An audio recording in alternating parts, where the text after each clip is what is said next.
રાધે રાધે મિત્રો, કેમ છો? બધા મજામાં હશો? બસ ભગવાન માતાજી તમને ખુશ રાખે, મજામાં રાખે. તો રાત્રે મેં પલાળી હતી મસૂરની દાળ, જેના સવારે મારે બપોરે બનાવવાના હતા ઢોસા. મારી બેબીની ડિમાન્ડ હતી અને એના માટે ચીઝ ઢોસા બનાવ્યા. એ બધું પતાવીને 3 વાગી ગયા હતા અને 3 વાગે પછી મેં મારું માખણનું કામ પણ એ બાકી જ રહ્યું હતું. માખણ કાઢવાનું 20 દિવસની મલાઈ પડી હતી અને મલાઈ વધારે હોવાથી, માખણ વધારે હોવાથી મારો ગેસ બગડ્યો, કારણ કે માખણ ઘી બનાવતા ઉભરાઈ ગયું. પછી એ બધું કામ પતાવીને માધવના નાટકો જોવા લાગી. એના નાટકો ખતમ થયા અને સાંજે પછી મેં જમવાનું થોડું ઓછું હતું. જમવાનું ખતમ કરીને અમે ગયા મોલમાં. તો આ અમારા બાજુમાં જ છે, થોડું જ ચાલવાનું હોય છે અને બાજુમાં જ અમારો મોલ છે મોટો, અને 5 માળનો મોલ છે. આ મોલની એવી ખાસિયત છે જ્યાં આપણાને બધું જ મળી જાય.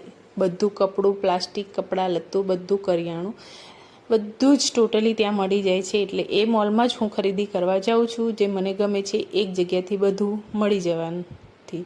અને પછી અમે ખાધી આઈસ્ક્રીમ. અમે ખાવા ગયા આઈસ્ક્રીમ. તો અમે આઈસ્ક્રીમ ખાધી. આઈસ્ક્રીમ ખાઈને બસ ઘરે જ પરત ફર્યા. અને બીચમાં અમે જોયું તો બસ દિવાળીની લાઇટિંગો, નવરાત્રિની લાઇટિંગો ચાલુ થઈ ગઈ હતી. નવરાત્રિમાં બધી સોસાયટીમાં લાઇટિંગનું કામ થઈ ગયું હતું.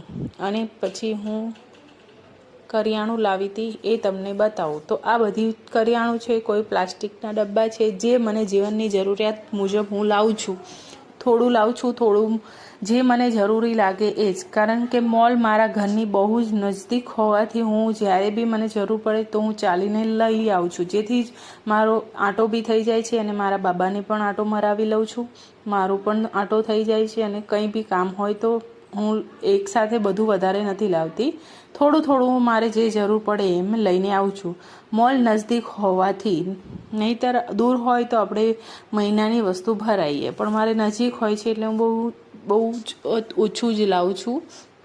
તો જે મને જરૂર હતી, ચા, ખાંડ, મરચું, હળદર મારે પતી ગયા હતા એટલે લાવી. નહીંતર મરચું, હળદર તો હું વરસના જ ભરાવું છું, પણ હવે આ વર્ષે મારે નહોતા ભરાયા, તેથી મારે લાવવા પડ્યા. કંઈ વાંધો નહીં, આ મોલની બધી વસ્તુ પણ સારી જ હોય છે એટલે હું લાવી આવું છું. આ છે હેન્ડ વોશ, આ છે ચંદન પાવડર, આ છે ફ્લોર પાવડર, આ છે હિંગ, આ છે ગોળનો પાવડર, જે મારા બંને બાળકોના દૂધમાં નાખવા, અને આ છે કુરકુરે, આ છે ટોમેટોનો સોસ.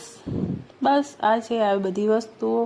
તો મારો વિડીયો પસંદ આવે તો લાઈક કરજો અને મારી ચેનલને સબસ્ક્રાઈબ કરજો. આવજો.